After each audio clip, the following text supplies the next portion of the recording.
Bharatiya Janata party నుండి మాజీ MLA Aruri Ramesh గారు ఎంపీగా బరిలో ఉన్నారు. అలాగే కాంగ్రెస్ పార్టీ నుంచి డాక్టర్ కడియం కావ్య, ఈమె పేరు కడియం కావ్యనా లేకపోతే అలియాస్ మహమ్మద్ కడియం కావ్య నసీరుద్దీన్ బేగం అనాలా ఎవరికి అర్థం కానటువంటి పరిస్థితి వరంగల్ ఓటర్లకు ఉన్నది.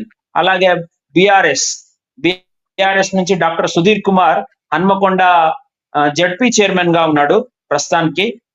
అతను ఉన్నాడు, ఇతను ఎవరికి కూడా తెలియదు. వరంగల్ అనేది విద్యకు అలాగే నూతనత్వాన్ని ఎన్నుకోవడంలో ఒక ప్రముఖ పాత్ర పోషిస్తుంది.